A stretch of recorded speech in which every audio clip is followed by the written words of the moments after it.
মোহতারাম হাজিরিন, পৃথিবীর মধ্যে আমাদেরকে সবচেয়ে বেশি ভালোবাসেন আল্লাহ তাআলা, সবচেয়ে বেশি আমাদেরকে মহব্বত করেন আল্লাহ তাআলা। আল্লাহ তাআলার মহব্বতের পরে আমাদেরকে সবচেয়ে বেশি যিনি ভালোবাসেন তিনি হলেন সরকারে দো আলম মুহাম্মাদুর রাসূলুল্লাহ সাল্লাল্লাহু আলাইহি ওয়াসাল্লাম। আমাদের পিতা মাতার চাইতেও নবীজি বেশি ভালোবাসেন আমাদেরকে। নবীজির উম্মতদেরকে নিজের আত্মীয় স্বজন, সন্তানাদি, পরিবর্গ যারা আছেন তাদের চাইতেও নবীজি আমাদেরকে বেশি ভালোবাসেন। এজন্য আমরা হাদিসের কিতাবে খুললে দেখতে পাই যে আল্লাহ রসুল সাল্লাল্লাহু আলাইহি ওয়াসাল্লাম ইন্তেকালের আগ মুহূর্তে, পৃথিবী থেকে বিদায় নেওয়ার আগ মুহূর্তে আল্লাহ রসুল ওনার পরিবারবর্গ যারা আছেন, সন্তানাদি, তাদেরকে খোঁজ করেন নাই, বরং উম্মতের ফিকির করছেন। উম্মতকে নিয়েই পেরেশানিতে ছিলেন, উম্মতকে নিয়েই টেনশনে ছিলেন। রসুল আমাদের জন্য রহমত।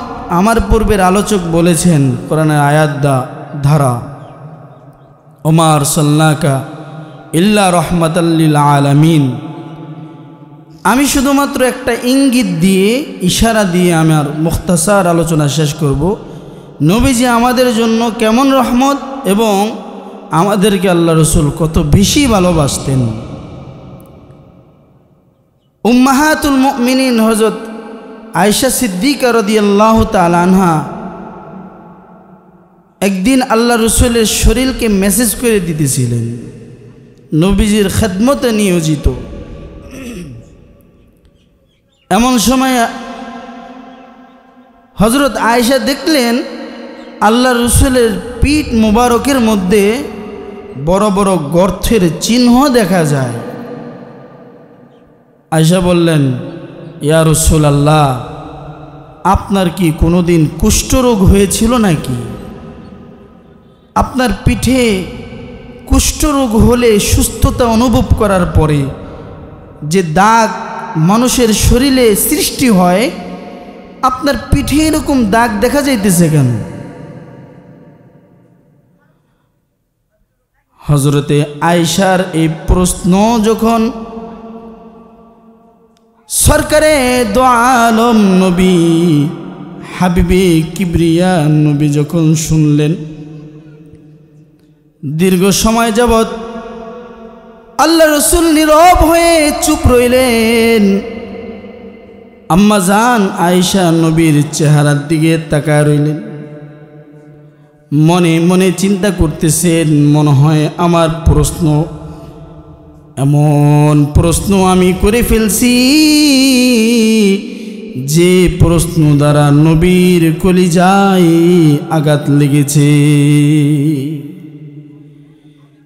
কিছু সময় সরকারে দো আলম নবী চুপ করে থেকে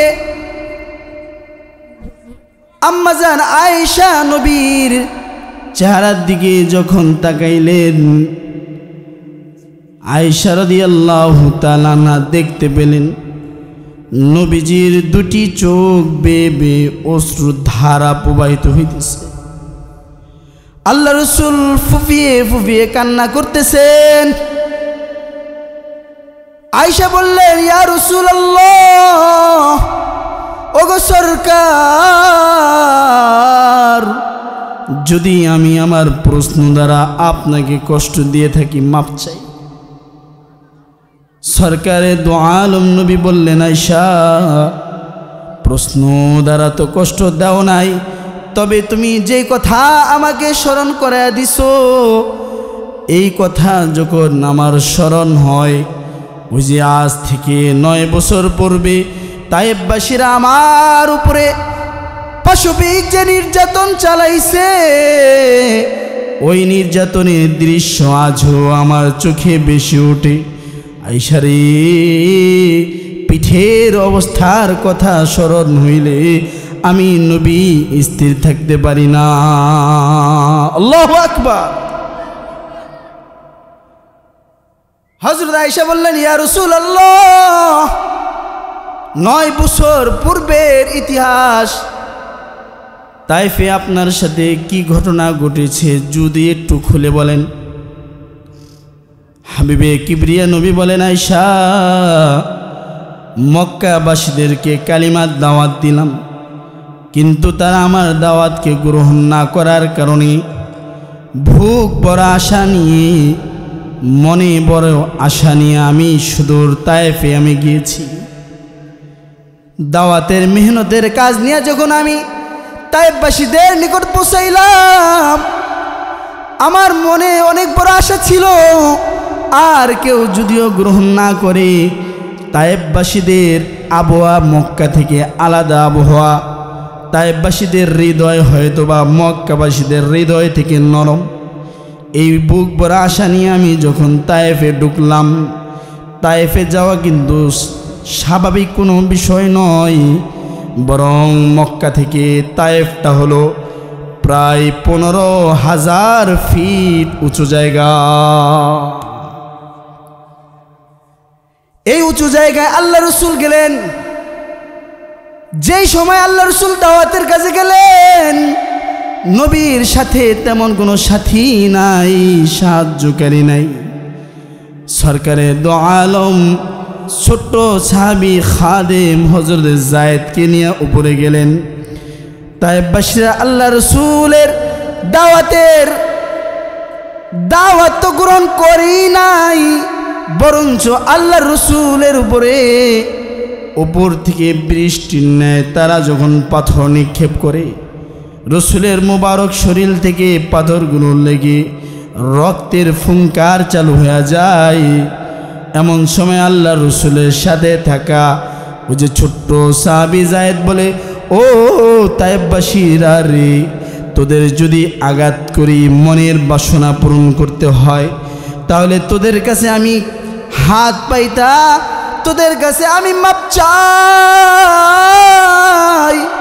আর আমার সরকারে মাইরো না।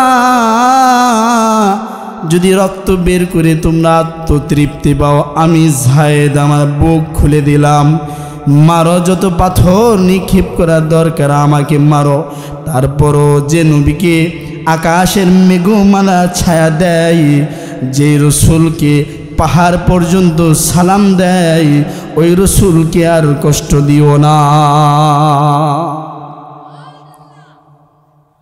আল্লাহ রসুল সাল্লাল্লাহু আলাইহি ওয়াসাল্লাম রক্ত রঞ্জিত হওয়ার পরে তায়েফ থেকে যখন ফিরে আসতেছিলেন, বারবার নবীকে আঘাত করার কারণে হাদিসে আসছে, বারবার আল্লাহ রসুল বেহুশ হয়ে জমিনে পড়ে যায়। নবীজির জুতাগুলো রক্তে রঞ্জিত হয়ে পায়ের সাথে লেগে যায়। যখন আল্লাহ রসুল সুস্থতা অনুভব করলেন, এই মুহূর্তে বিভিন্ন ফেরেশতারা আল্লাহ রসুলের কাছে আসলেন, নবীজির কাছে অনুমতি চায়, নবী যদি আপনি অনুমতি দেন তাহলে তায়েফবাসীদেরকে ধ্বংস করে দিই। নবী আমাদের জন্য কেমন রহমত বোঝাইবার জন্য বলতেছি। আল্লাহ রসুল বললেন, ও ফেরেশতারা রে, আল্লাহর কাছে বলো, এই তায়েফবাসীরা আমাকে যতই আক্রমণ করেছে, আক্রমণের সাথে সাথে আমি রসুল তাদের সমস্ত ভুলগুলো ক্ষমা করে দিয়েছি।